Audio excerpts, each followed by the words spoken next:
आप सभी कक्षा 6वीं के विद्यार्थियों का स्वागत है हमारे चैनल एजुकेशन अड्डा बाय मी में। आज के इस वीडियो में हम आपके लिए लेके आए 8th ग्रेड अभ्यास पुस्तिका विज्ञान कक्षा 6वीं।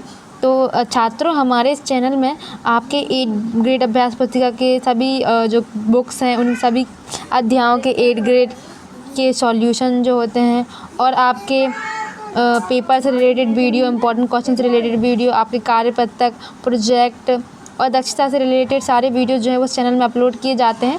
इसलिए सारी वीडियोस आप तक पहले पहुंच सके, इसलिए चैनल को सब्सक्राइब जरूर करें। अगर ये वीडियो आपको पसंद आए तो वीडियो को लाइक भी कर दें।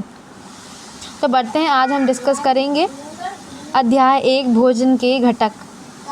तो यहाँ पे एक सारणी दी गई है जिसमें आपको कुछ लिखना है। मतलब प्रोटीन तो है वो किस हम अगर मान लो भोजन लेते हैं तो उसमें से प्रोटीन किस किस चीज़ से हमको प्राप्त हो सकता है। तो प्रोटीन के अच्छे स्रोत क्या हैं? दूध है, दाल है एवं अंडा है। और इसके अलावा और आप लिख सकते हैं सोयाबीन, है ना। जो सोयाबीन होता है उसमें भी प्रोटीन बहुत ज़्यादा मात्रा में पाया जाता है। पनीर हो गया। कार्बोहाइड्रेट, आलू और चावल से हमको कार्बोहाइड्रेट प्राप्त होता है। वसा यानी कि फैट हमको प्राप्त होता है घी, दही और मक्खन से। लवण हमको प्राप्त होता है नमक, दूध, दही, टमाटर से। पानी हमको प्राप्त होता है ककड़ी से। फिर आ जाते हैं बहुविकल्पी प्रश्न। निम्न में से प्रोटीन का जंतु स्रोत कौन सा है? तो जंतु स्रोत चना तो हमको काय से प्राप्त होता है? पेड़ पौधों से। ये भी नहीं है। पपीता हमको पौधों से प्राप्त होता है। आंवला भी हमको पेड़ पौधों से प्राप्त होता है। तो दूध काय से प्राप्त होता है? जंतु से। तो यहाँ पे आंसर हो जाएगा इसका दूध। फिर है प्रश्न दूसरा।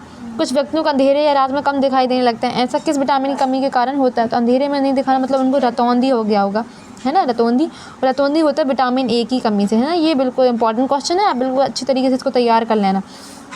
आलू के कटे हुए भाग पर आयोडीन विलयन डालने पर आलू के कटे हुए भाग का रंग परिवर्तित होकर नीला या काला हो जाता है। परीक्षण आलू में किसकी उपस्थिति दर्शाता है? तो यह दिखाता है स्टार्च की उपस्थिति, स्टार्च या मंडी की।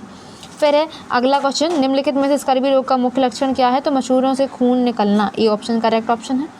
आपने देखा होगा अगला क्वेश्चन कि कुछ व्यक्तियों की गर्दन की ग्रंथि फूल जाती है जिसके कारण उनके गले में एक मोटी या उभरी हुई आकृति दिखाई देती है। इस प्रकार का रोग जिस पोषक तत्व की कमी के कारण होता है उसका नाम एवं रोग के नाम का सही योग मिली। तो आपने अपने गाँव में भी जनरली कभी कभी देखा होगा, कुछ लोग जो थे उनकी गर्दन के यहाँ जो है ना एक बहुत फूली सी आकृति दिखाई देती है, तो वो क्या कहलाता है? घेंगा। हम लोग उसको स्थानीय भाषा में हम लोग उसको घेंगा बोलते हैं, घेंगा रोग। और फिर ये किसकी कमी से होता है घेंगा रोग?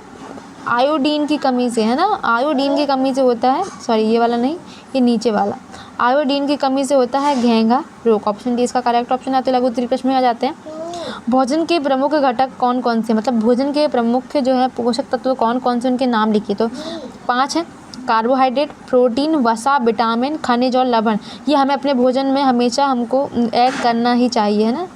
ये सारे जो चीज़ हैं वो हमारा इन सभी तत्वों से मिलकर ही हमारा भोजन बनना चाहिए। वही संतुलित भोजन है और हमारे शरीर के लिए बहुत अच्छा होता है और हमें वही भोजन ही लेना चाहिए जिसमें ये सारे पाँचों के पाँचों चीज़ें उपस्थित हों। प्रश्न दूसरा। प्रोटीन हमारे शरीर के लिए क्यों आवश्यक है? प्रोटीन के पादप स्रोतों तथा जंतु स्रोतों के नाम लिखिए। तो प्रोटीन शरीर निर्माण में अहम भूमिका निभाता है, इसलिए यह हमारे लिए बहुत आवश्यक है।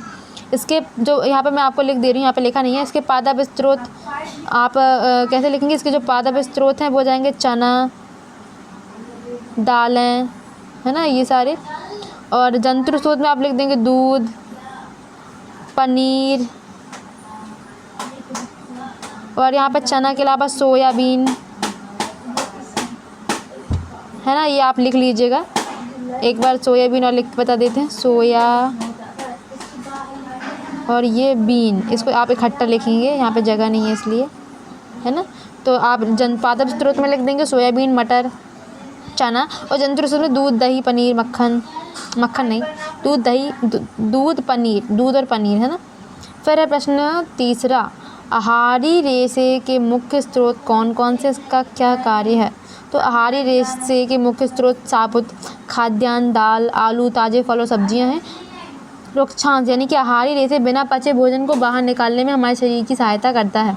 प्रश्न चौथा। किस कागज़ पर तेल की बूंदें गिर जाने पर धब्बा क्यों बन जाता है? इस धब्बे से होकर आने वाला प्रकाश कैसे दिखाई देता है? तो किसी कागज़ पर जब तेल की बूंद गिर जाने पर वसा की उपस्थिति के कारण धब्बा बन जाता है। इस धब्बे से होकर आने वाला प्रकाश धुंधला दिखाई देता है।